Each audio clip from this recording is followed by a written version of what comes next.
They're like, I told my mother, I said, look, I know you all said I don't still do want to know all this, but I told my mother, I said, Mom, I am, because I have really, God is really good, He is, and so but anyway. So I told her, I said, my mother, I'm not going to go to church anymore because I think I'm going to burn in hell. I said, I go to church because I want to go to church. I do not go because I believe that I'm going to burn in hell. My mother's philosophy about all of this, because she says at least I have one of my children that does go to church. My mother's philosophy on all of this is that you should go to church because you want to, but you should also go to church because you know you're going to burn in hell. So that's long story short. So anyway, it is, well, first, it is a pleasure to be here. Okay? And I'll sit down and let Steve speak.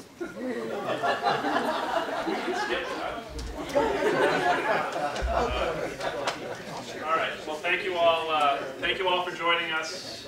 We are operating under the existing rules of the commuter rail contract, so I believe we are technically on time.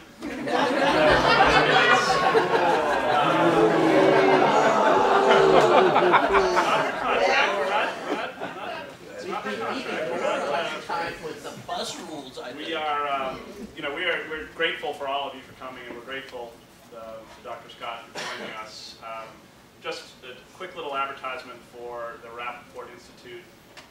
Rappaport Institute's mission is to improve governance in Greater Boston, and we do that three ways. We have a fellows program where we send people, students, graduate level and doctoral level students, out to work in the public sector over the summer.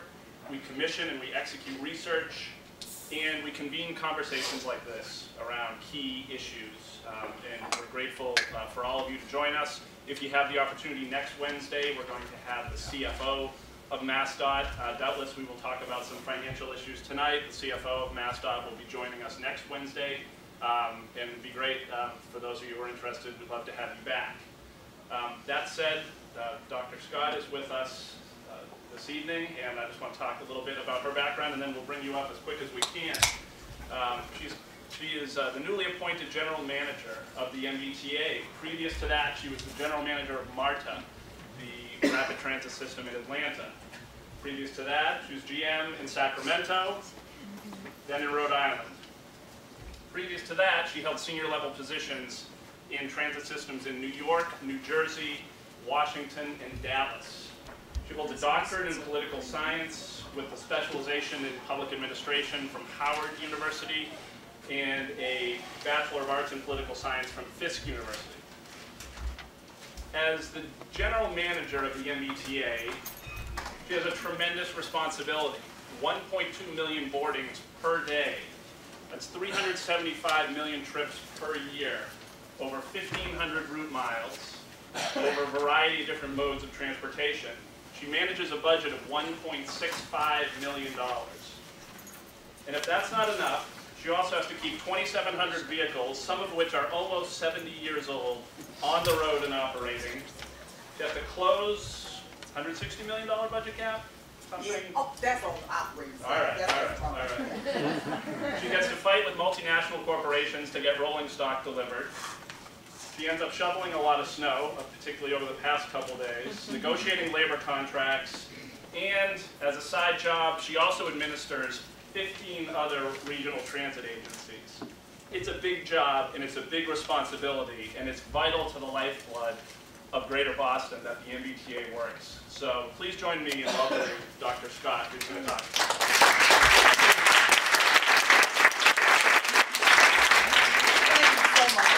Felt like we would have a conversation.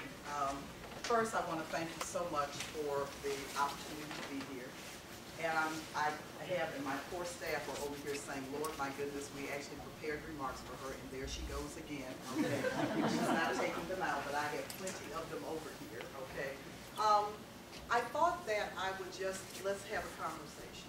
Okay, let's really have a conversation. I laugh, I call myself, I really wasn't going to be here. I was really supposed to be in Colorado with my mom and my son and his family, because I was going to, after 35 years, because you didn't have Houston in there, after 35 years, I was going to say I'm putting up the spurs, not fully putting them up, but I'm putting them up in terms of active GM work, okay? and I'm going to go off into that semi-retirement, do the kinds of things that you do and that kind of stuff like that. So it's fascinating, because actually, to show you how much you don't stay necessarily connected with your family, my son was laughing with me when he was, I told my son, I'm going to do this one, this really is going to be the last one. That's Jim. And I was talking to him on the phone, and my son says to me, he says, Mom, he thought I came up here to take a policy job. Okay, he did. He said, you're out there in the snow and the what you call it? He said, I thought you were doing policy. I said, Trey, I'm not in a Brookings institution or anything like that. I said, I'm doing what I do. Okay. Now, the good part about having all the young people and everything in here and that stuff is that I want you to be excited and energized about this industry and this sector. Okay. I started out, if you'd asked me if I'd ever been up here doing this, I would have told you no. I started out as a professor doing government and public affairs at Tennessee State University and went on a fellowship that was supposed to be for 18 months, and I'm going to connect all these dots in a minute. That was supposed to be for an 18-month period of time. One thing led to another, and it was with the City of Houston's Office of Public Transportation back in 1977. Okay? And therein the romance began. It was supposed to begin. I was supposed to go there, do this 18-month thing, municipal, da-da-da. And then one thing led to another. We had a referendum. We had a referendum. The first one had been unsuccessful. And therein was the genesis of the Houston Metro system. Okay, and so I can love all of these systems because I was finally able to go back 20 years later. That's a story in and of itself. It's the only time I've ever worked with transit where they coined us the Saudi Arabia transit. Because at one point in time we had $500 million in the bank. Now, they wouldn't say that now. But the point was it took them, they were not able to be successful in terms of getting light rail moving initially. Had all the money, had all the political, but what they weren't able to pull the community around.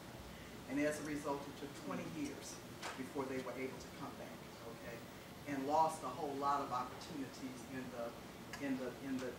that period. So what I'm going to say to you is this. It's simply this. The choice, you don't come out to talk because it's serious business and you don't have a message. So what I'm going to say to you is this. In front of us is a heck, it's one of the biggest ones. This is a big one. This Elizabeth. This the Hail Mary piece. This is it.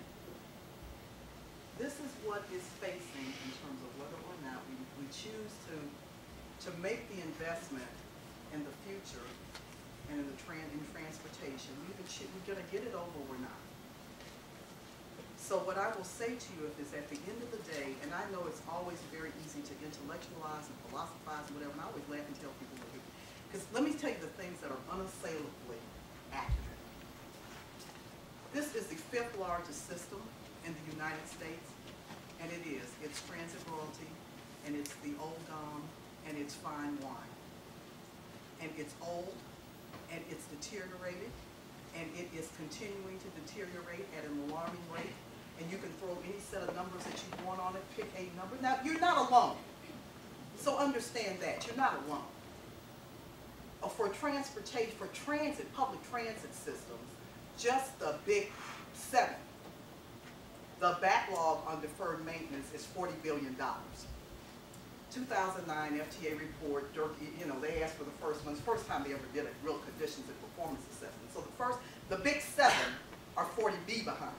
By the time they took that and updated it, first time it ever been done on public transit side of the house, and updated it, and we got the 2010 report from Secretary LaHood and them.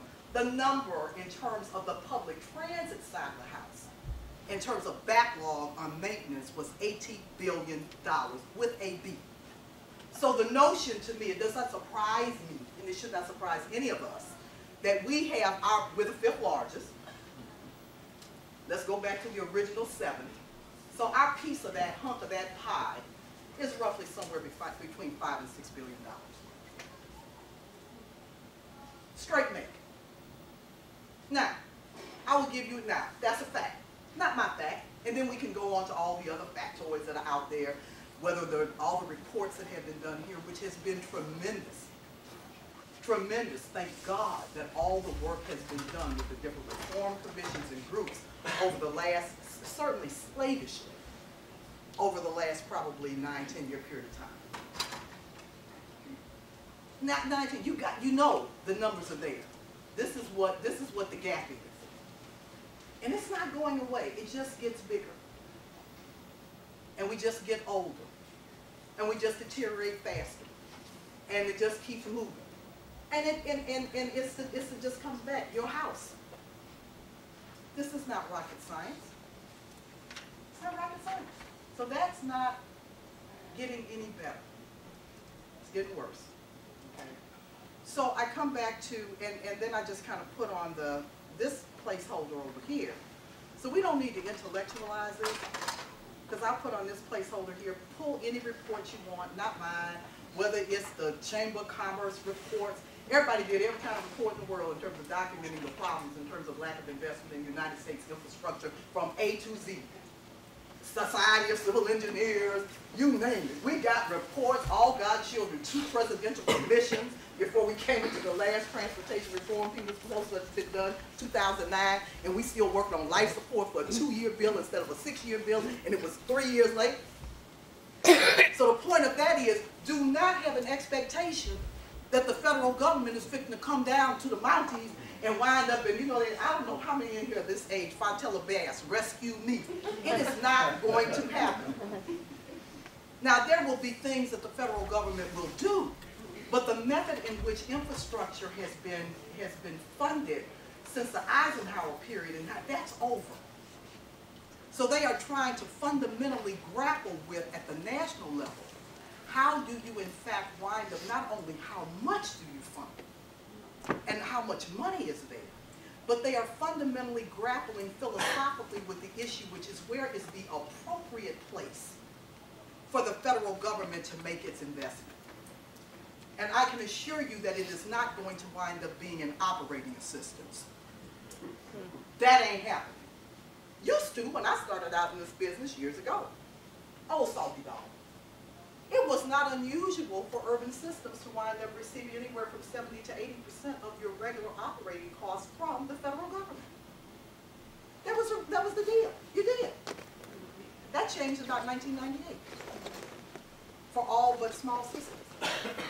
So that whole kind of equation of federal government. So what I'm saying is that we are where we are, and so we got all these, and we got a whole bunch of local regional data. So we got a big problem, okay? Now, why is that problem important? And I'm not going to sit up here and tell you about, but let me tell you about all the assets you got. We got, because I got a piece of it now, and I'm falling in love with this place, okay? So let me tell you what we got. This is we, because this is our treasure chest.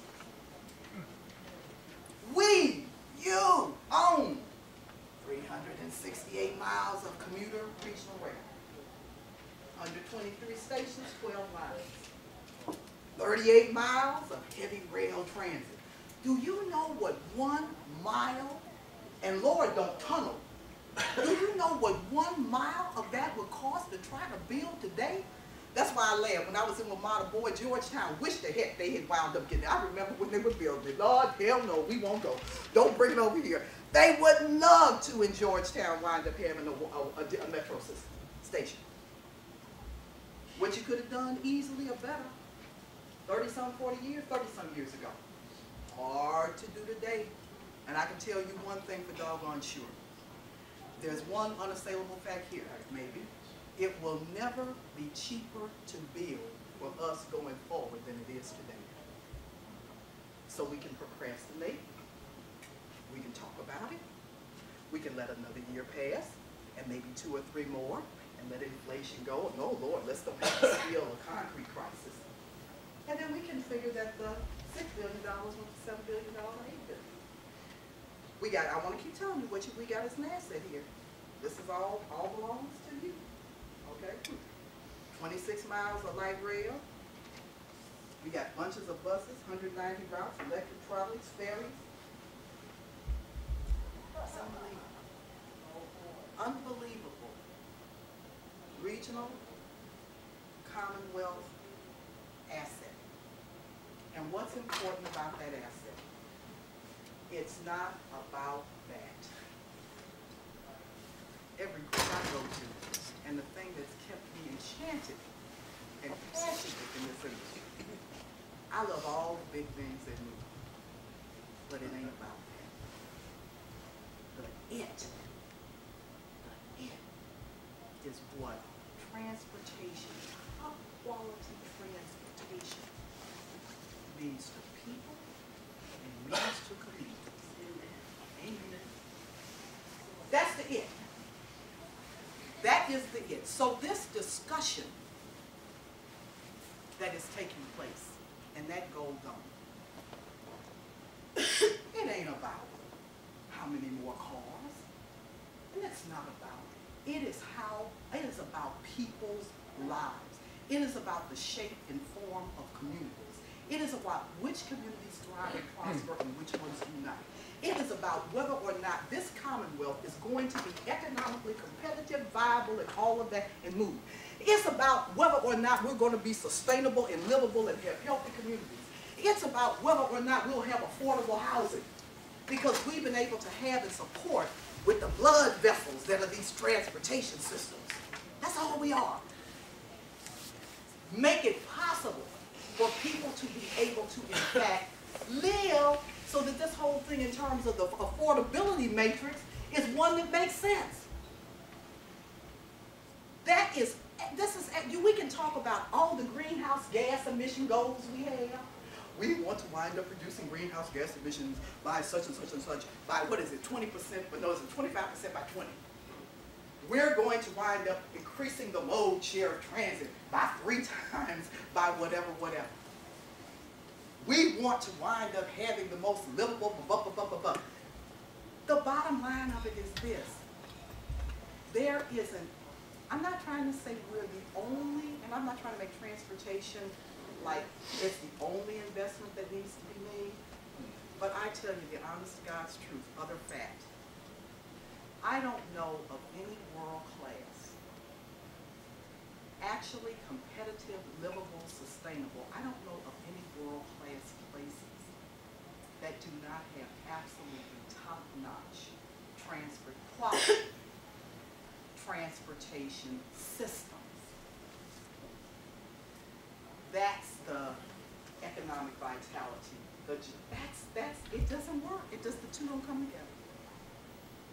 So that's based. So I laugh with people all the time. So that's the it. That's what's in the balance. And so I laugh and I tell people, I say, look, so don't make it complicated. Now if we're wrong about that, and you honestly say, well, transportation is not that, because it's a difference between spending and investment. So if I'm wrong about that, and you say to yourself, well, no, that's not, transportation really is not key to housing affordability. Transportation is really not key to healthy communities. Transportation is really not key to reduction of greenhouse gas emissions. I used to laugh and tell my friends in California, I said, let me tell you something. I live a green lean machine. You can hug every tree that you want, and you can change every light bulb, okay? And I'm not saying I'm the only vet, but if I were a betting woman, I'd make an investment in transportation, because I will reduce in one day, one vehicle, more GHG than you can wind up taking out in whatever. Go for it. And we're here working in a region, in a community that honestly gets it. Because you've been getting it by the decisions that you've been making all along. It's such an honor. I haven't been in a place since I was in New York where honestly, there's like 34% of people don't even own an automobile. Now I can tell you that was not the case in Atlanta. Well, you know that. Oh, I love Atlanta, but I swear to God, I used to laugh. I'd say to myself, my God, if 1 is good, 2 are better, and 3 is great. Okay, and I'm saying 3 are great. But we have people, you have elected exactly what we all say is what we've got to do, because if we do not stop this voracious consumption of petroleum, which is absolutely fundamentally tied up in how we personally move and how we move freight and goods, It's not going to change. And so you've been making choices through your history that position you to take the next step, which is the investment not only for today, but the investment that we will leave for future generations. This is what's right. And we're going to wind up asking people, and I know, swear to God, it is so difficult when it's easier to have these conversations, I say, when you're in periods of abundance as opposed to scarcity. It's a lot easier to have the conversation when, oh, you know, we were rolling and whatever we thought we were, okay? And it's a lot harder to do it now. That's why it's so important to make the critical distinction between what is simply a spend versus what is an investment. And when you wind up saying that it's really not about a track or a car or whatever, but what is really in the balance is what kind of life, what kind of world, that's what it is. It's whether or not the senior citizens, it's whether or not the young people who are anybody will be able to afford to live in this place and stay. It's whether or not a senior citizen will be able to wind up being able to have dignity and grace. Because they will in fact wind up, everybody get old, and that's not even a function of economics. And well, I'm glad to tell people, when you get old, things just don't move as fast, okay? I'm saying they don't move as well. And so in order, we have to knit we have to paint a different vision and a different kind of person. You know? And so that's what it is. So I always laugh and tell communities, I said, look, I came here, I said, that's Secretary David, I tell you, twinkle in his eye.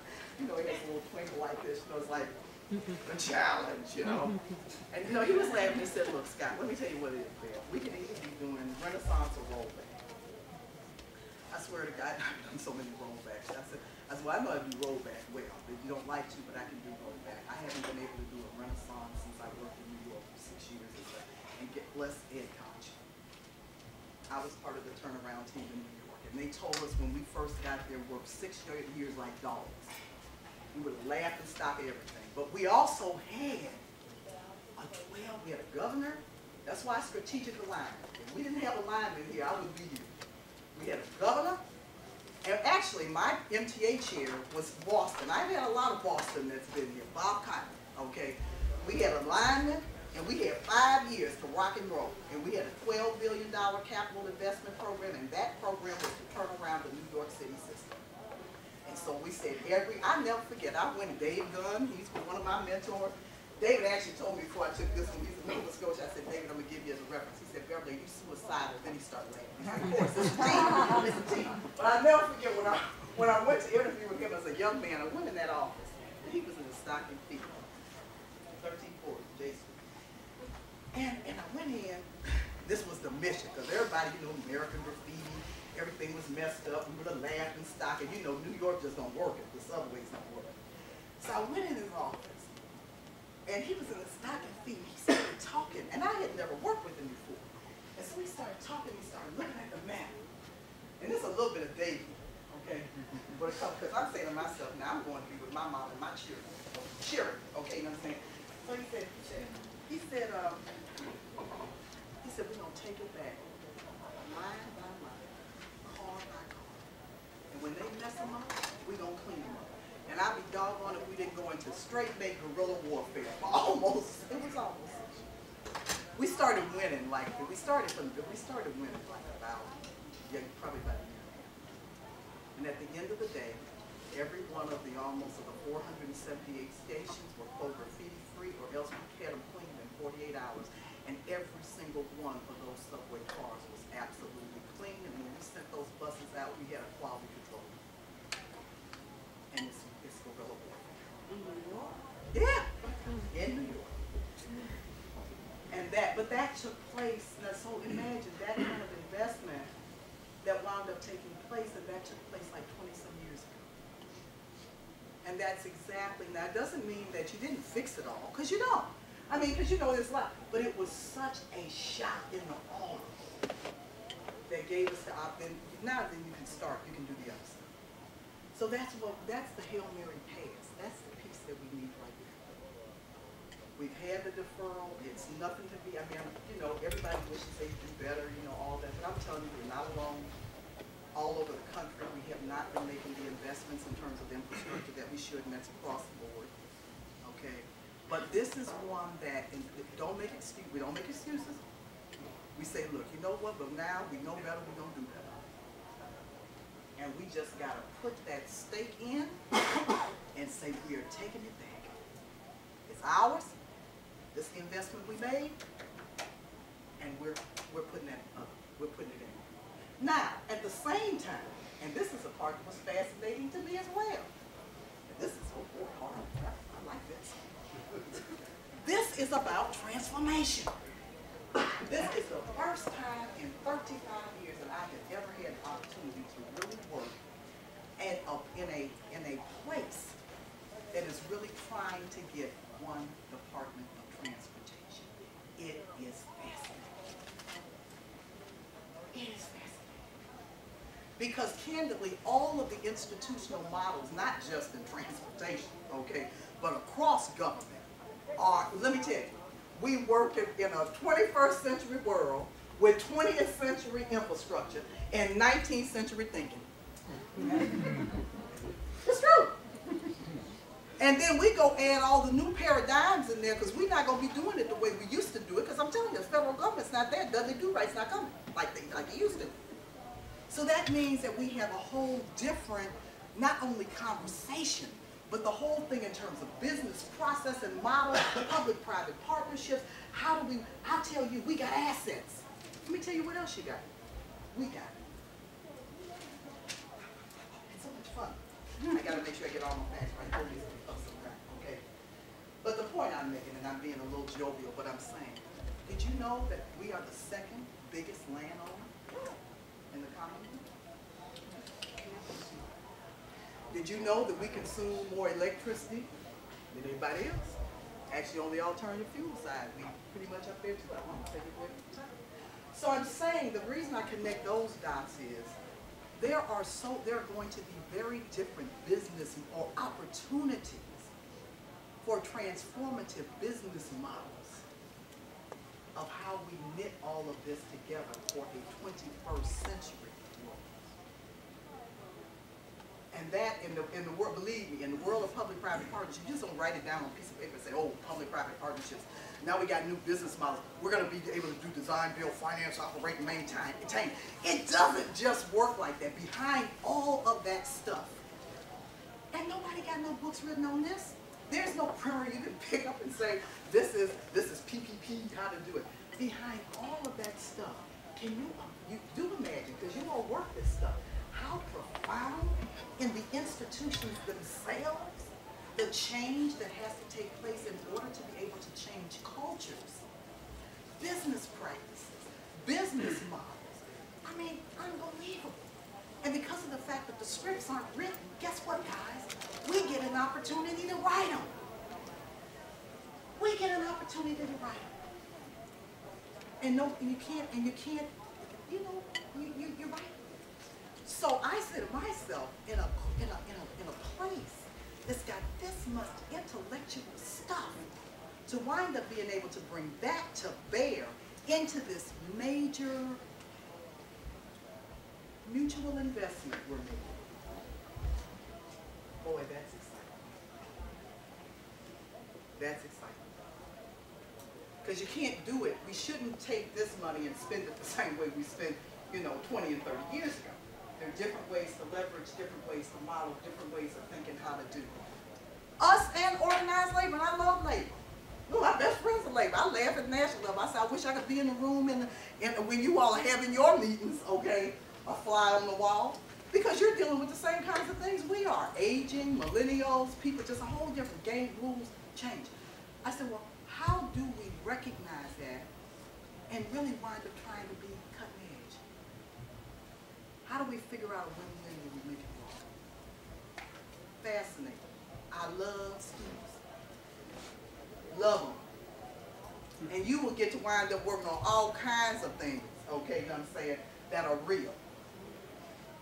And I know this, and I'm partially a dinosaur myself, but I know I'm a dino, so and it is absolutely, it's unbelievable.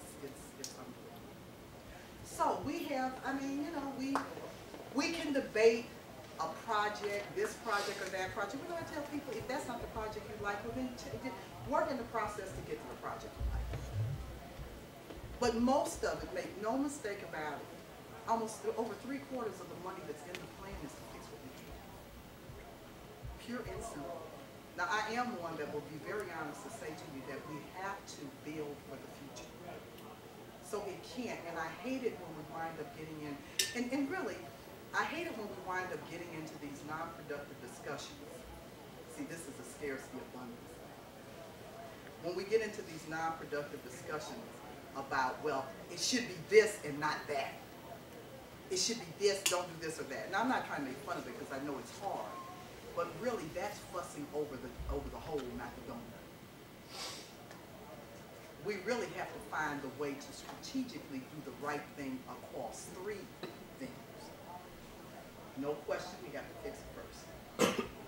There's no question. Priority. 3/4 of the money plus is going into doing it. At the same time, we have got to modernize and upgrade. In order for us to wind up being able to handle additional growth in this region and to be able to provide the commuter rail service that is just, let alone talk about high speed and all of that, we got capacity constraint, major, and we got to unchoke it. And that South Station, UP, all that's over there has got to, because we have no more. We don't have any. We can't put the throughput. We got to expand it. That's a big one. But I tell you the honest to God, look what they're getting ready to do with the Grand Central.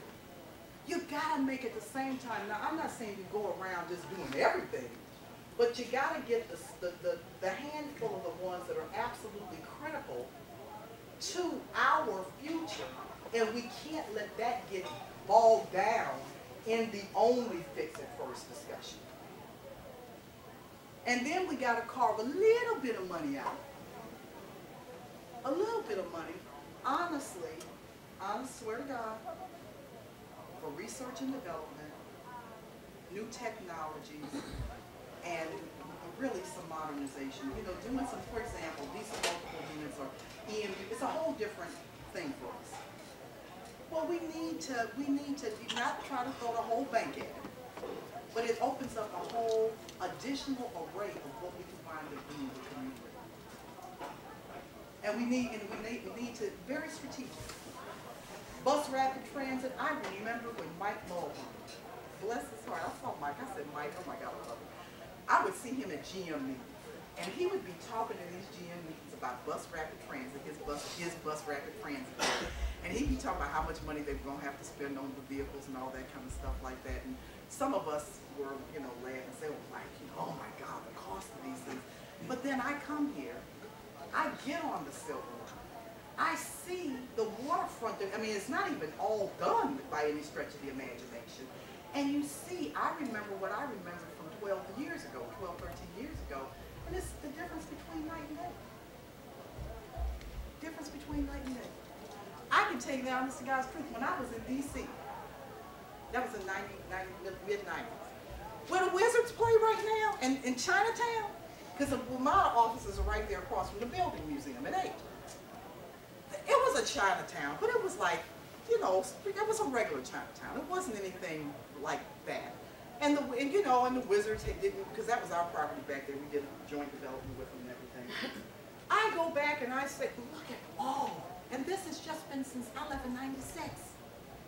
And all that development that's all around all that Chinatown, everything, completely, that entire corridor has completely revitalized, new development.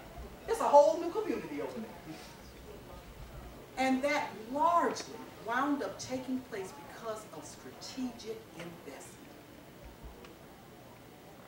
And you look at places like Denver, because my family's around there. I remember all that down there, where they talk about it, they have all this stuff going on right now. It was Lodo. It was doggone, it was warehouse cow pasture. The Lodo, okay? And look at it. Do you know when I was at Dallas area rapid transit, that was in the earlier 80s. They did not have one stick of rail nowhere. They were still fighting. Do you know that Gary and them have over 70 miles of rail on the ground and will have 100 in the next 2 years? I say this because I want to get your creative fighting competitive juices up. I'm telling you.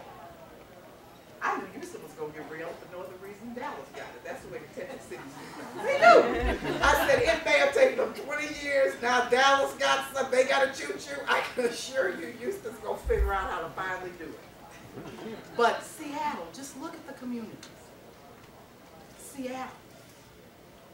Portland. Oh, Portland. Portland, I can almost take a barf bag out sometimes to go to Portland. I love Portland, but I can almost take a barf bag out because when you go and you talk to them, every place you go in, everybody, it's like they drink the same Kool-Aid.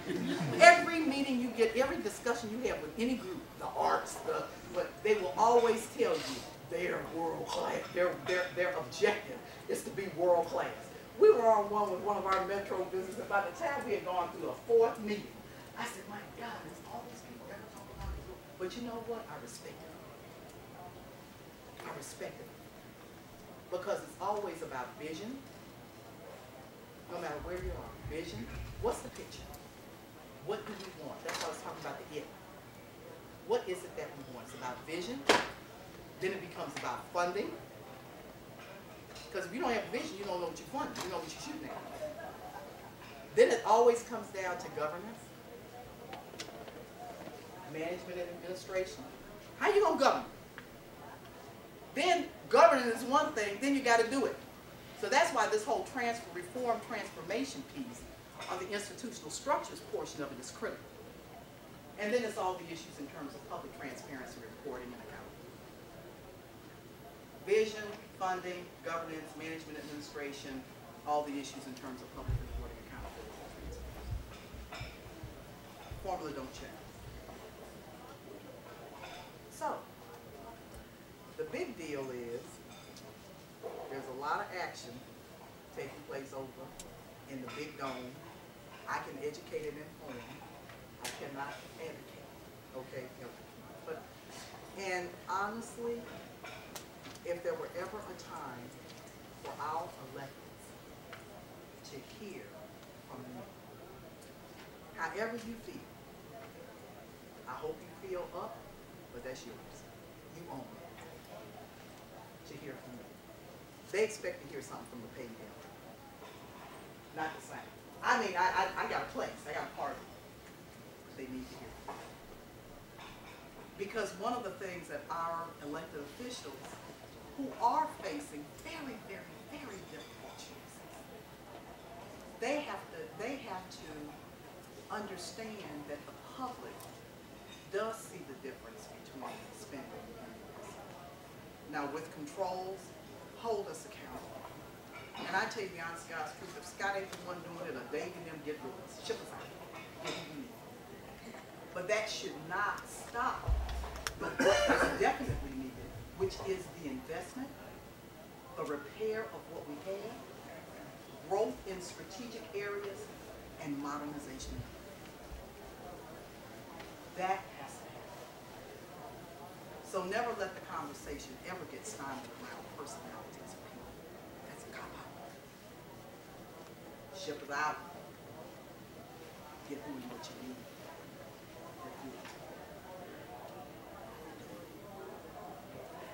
So I mean that's the, you know, it's because it's not gonna get in, it's not now I will tell you, but it's been my absolute, and I'm blessed to have, I have here's 3 of the compadres over here.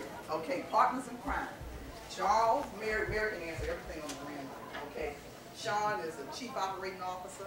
He's a man on the ground, that's exactly. And Charles is like our brain. Okay, he's our brain, he's one of our brain. Where are these people? Right here.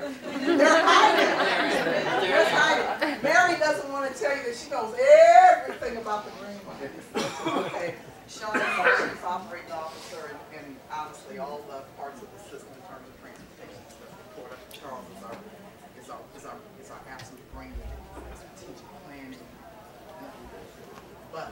I mean, it's like, I mean, we could talk about, and we can throw all the numbers out, you know, how does the T look in terms of mean distance between failure, and what is the national transit data saying, what do we do about revenue, vehicle miles, and how's the cost per trip, and da.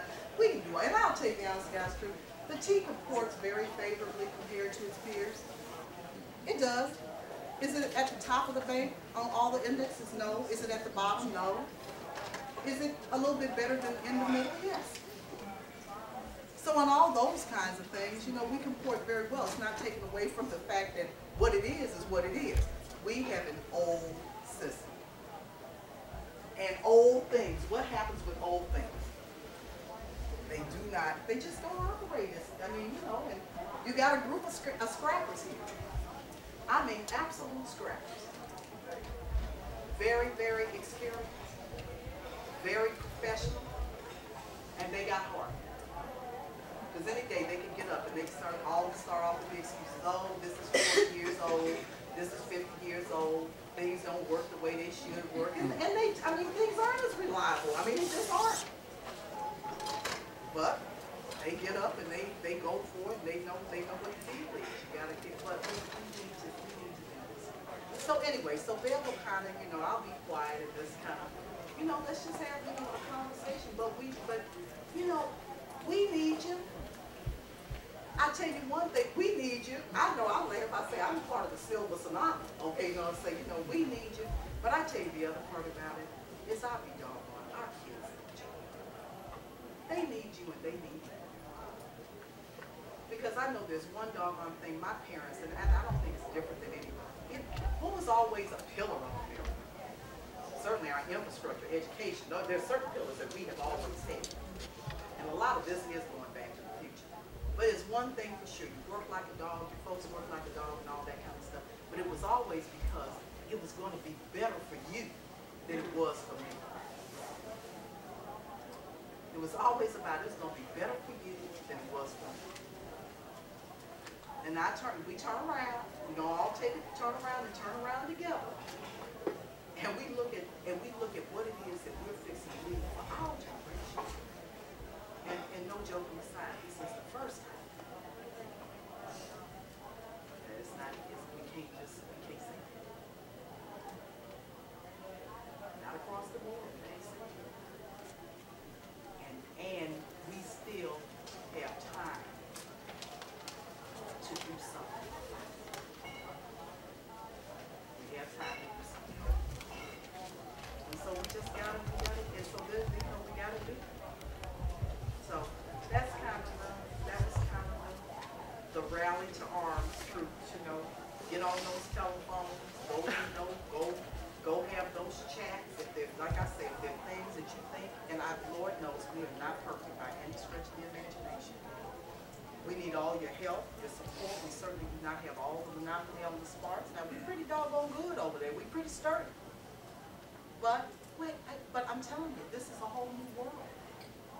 Because all of the rules of engagement are changing, and the scripts are being written.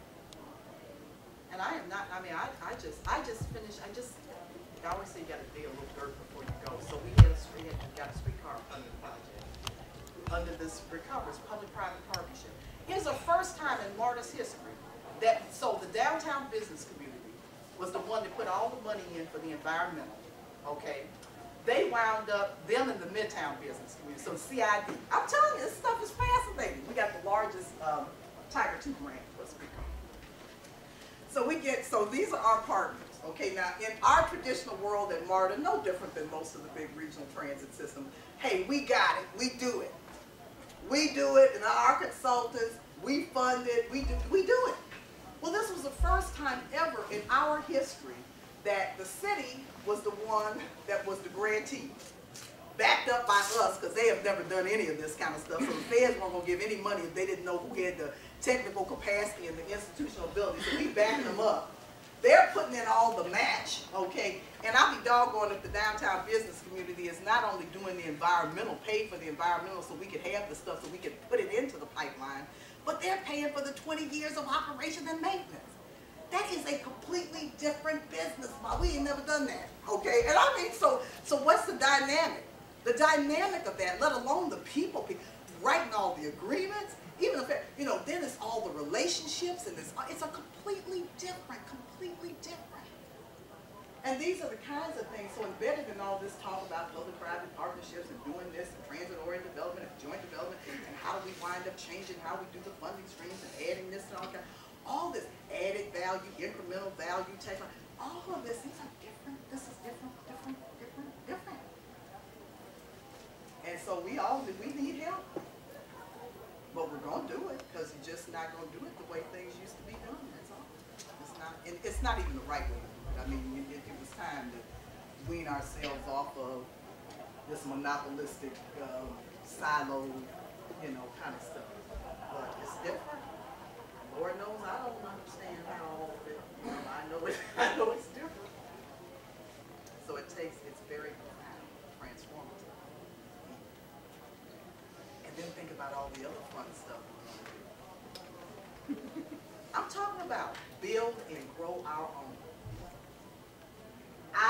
In this investment package, I don't want to see us have to send another set of rail cars to somebody else to do final assembly. Wakako, I got rail cars from South Korea now doing final assembly outside of Philadelphia. How come we can't do that here? So embedded within this different transformative